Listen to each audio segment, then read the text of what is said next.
Son histoire ressemble un peu à un conte de fées, avec des fées qui seraient hispaniques. La voici. Il était une fois un petit garçon qui s'appelait Amancio Ortega. Amancio naît le 28 mars 1936 à Busdongo, dans le nord de l'Espagne. Sa mère est domestique et son père, qui est cheminot, ne gagne que 2 € par jour. La vie est difficile et ses parents ont bien du mal à nourrir leur famille de 4 enfants, dont Amancio est le petit dernier. Depuis des années, dès le milieu du mois, sa maman supplie les commerçants de lui faire crédit. Mais ce soir-là, quand elle rentre des courses, son sac à provisions est vide. Terminé les crédits. Elle a le visage figé et le regard embrumé par la honte et par le désespoir. Le petit Amancio tente de la faire sourire, mais en vain. C'est la première fois qu'il la voit avec une telle expression. Cette vision de sa mère ne le quittera plus. C'est elle qui va forger à tout jamais sa volonté et sa ténacité à devenir riche. Alors qu'il n'a que 13 ans, il décide dès le lendemain de ne plus aller à l'école pour commencer à travailler et à gagner de l'argent pour aider ses parents. Les années passent et le petit Amancio ne cesse de travailler et de faire croître ses affaires. 67 ans plus tard, le 9 septembre 2016, grâce à la magie des fluctuations boursières, la fortune d'Amancio Ortega dépasse celle de Bill Gates, faisant de lui pour quelques heures l'homme le plus riche du monde.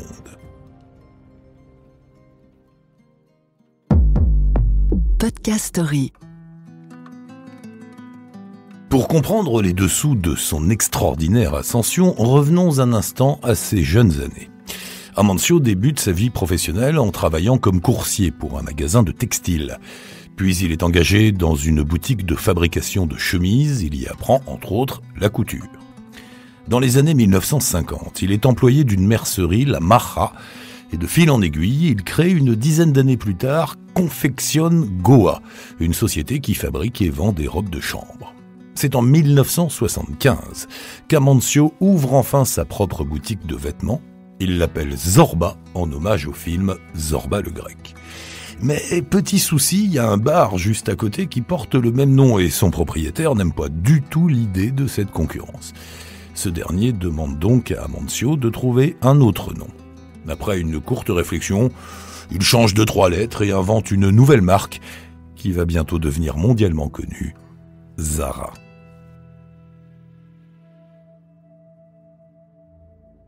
Au début de l'aventure, Amancio tient à faire travailler les artisans locaux.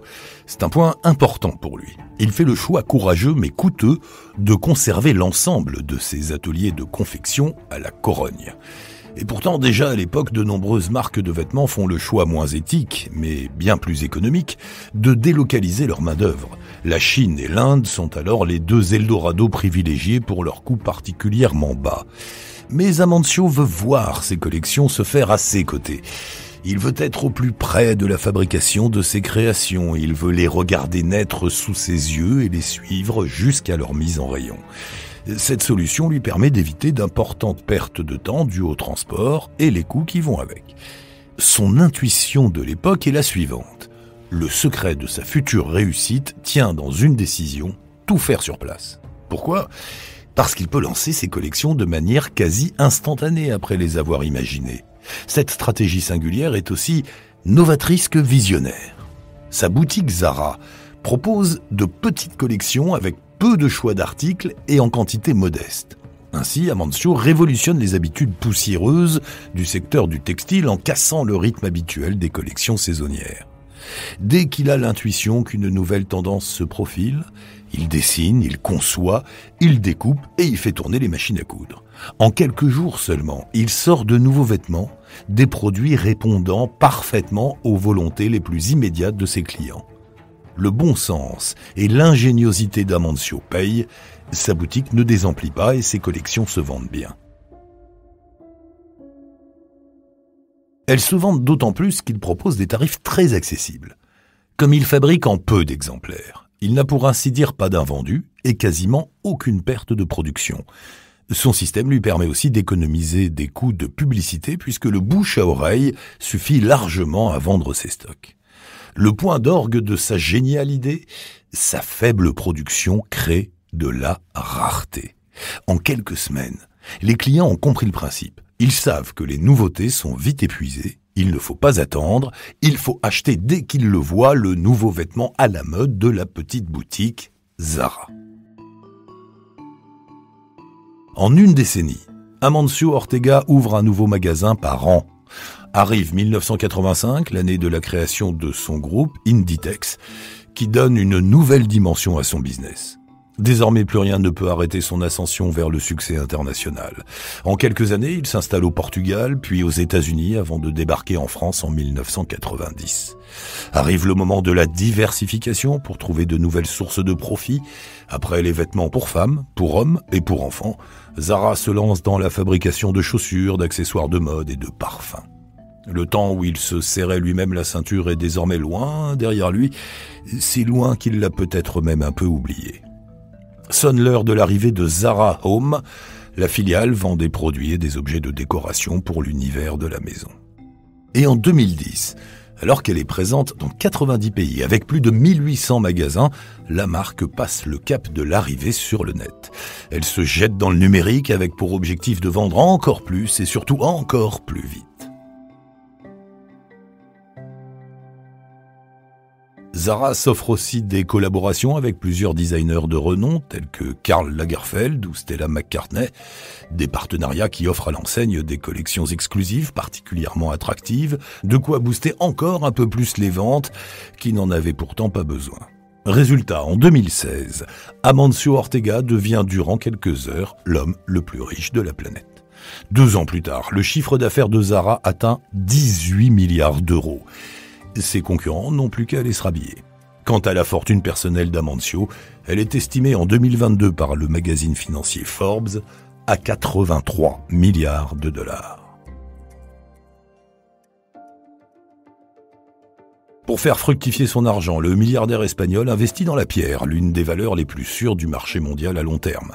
Aujourd'hui, il possède des biens immobiliers dans 9 pays, en Espagne, en France, au Portugal, au Royaume-Uni, en Italie, aux États-Unis, au Mexique, au Canada et même en Corée du Sud. Son portefeuille immobilier flirte avec les 10 milliards d'euros à la fin de l'année 2018. Il est désormais le premier propriétaire immobilier de la célèbre artère commerçante d'Oxford Street à Londres. À Paris, il possède entre autres l'Apple Store du quartier de l'Opéra et l'un des plus prestigieux immeubles de l'avenue des Champs-Élysées.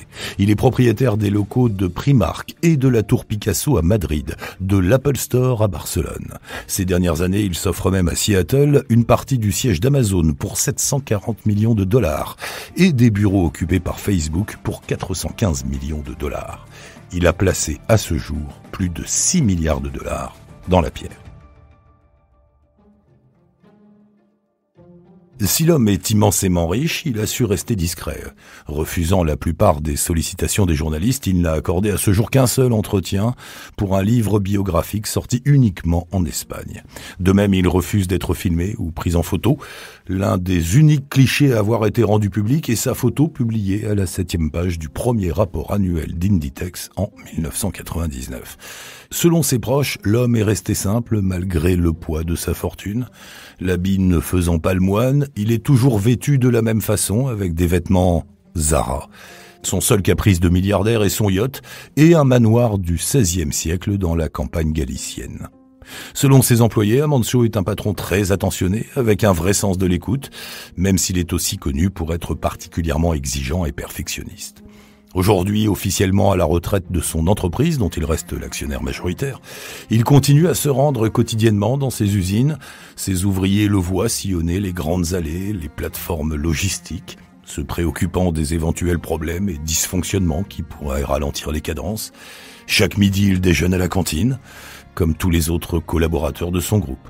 Pour l'introduction en bourse d'Inditex en 2001, il décide de donner 50 actions par année d'ancienneté à chacun de ses 18 000 salariés. Une attribution de 60 millions d'euros qui favorise les employés les plus anciens. Dans la foulée, il annonce proposer un plan retraite entreprise à 55 ans pour ses ouvriers ayant plus de 25 ans de maison. L'un des hommes les plus riches du monde serait-il habité d'une honorable humanité ? Ce qui est certain, c'est qu'Amancio s'est senti bien chanceux et certainement aussi redevable lorsque, dans les années 90, il apprend à avoir une tumeur qui se révèle finalement bénigne. Une fois guéri, il se fait une promesse, faire le chemin de Saint-Jacques-de-Compostelle. Il faut dire que sa maison ne se trouve qu'à 60 km de la destination. Il réalise son engagement à 4 reprises, en partant de Séville puis de Roncevaux. Il parcourt en tout plus de 800 km de marche en 6 semaines. Alors, Amancio est-il réellement un saint ? Pas vraiment. Pas vraiment quand on regarde la réalité des faits. L'envers de la médaille est bien moins glorieuse, et ce qui pouvait ressembler à un conte de fées vire soudain au film d'épouvante. 24 avril 2013, près de Dhaka au Bangladesh, l'effondrement du bâtiment Rana Plaza, une usine de textile, fait plus de 1135 morts, le classant parmi les catastrophes les plus meurtrières de l'histoire du travail.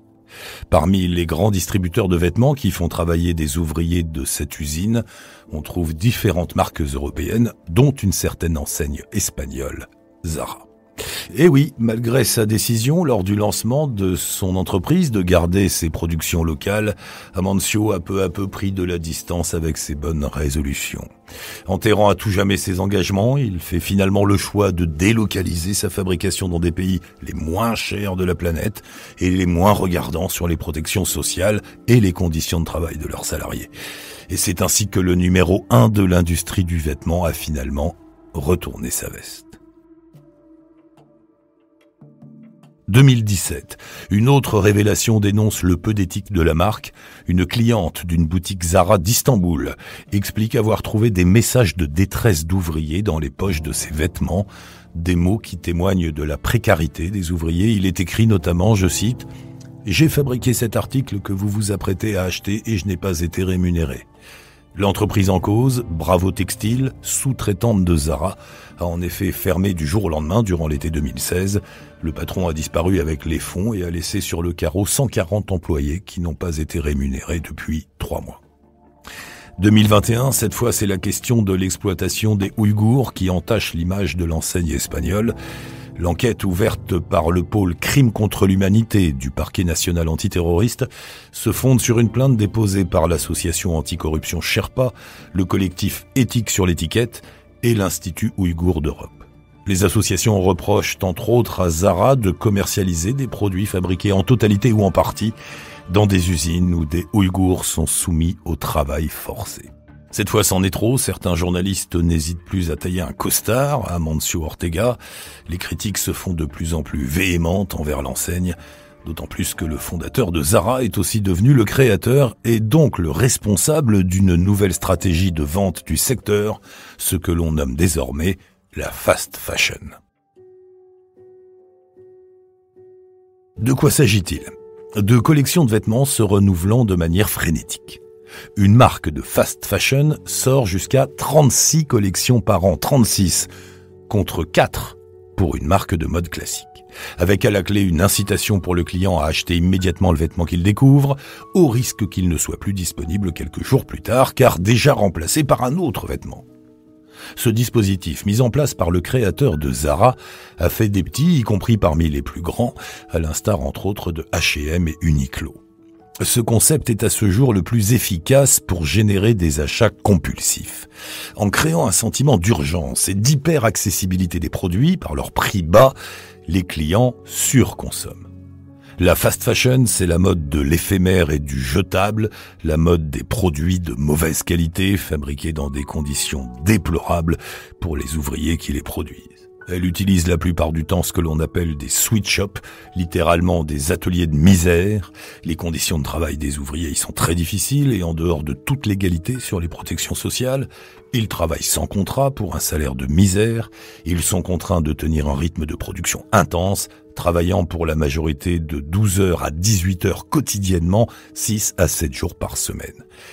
Et il n'est pas rare de trouver des enfants dans ces ateliers de couture et de confection. L'autre revers de la fast fashion, c'est son impact sur l'environnement. Au total, l'industrie textile émet 4 milliards de tonnes de CO2 par an. C'est plus que ce qu'émettent le transport aérien international et le trafic maritime réunis. Elle est le 3e secteur le plus consommateur d'eau dans le monde et de nombreux produits chimiques y sont utilisés, des teintures, des décolorations, des fixations de couleurs. 20% de la pollution des eaux dans le monde serait issue des teintures et des traitements imputables à l'industrie textile. Et la plupart des vêtements provenant des pays asiatiques, il faut ajouter à cela les transports qui augmentent encore un peu plus l'empreinte carbone de ces productions. Chez certaines marques, de l'atelier de couture à votre dressing, un simple jean parcourt 65 000 km, soit 1,5 fois le tour de la Terre. Aujourd'hui, on parle même d'ultra fast fashion, avec des marques telles que Shine, uniquement accessibles en ligne, qui proposent des nouveautés quotidiennement, tous les jours.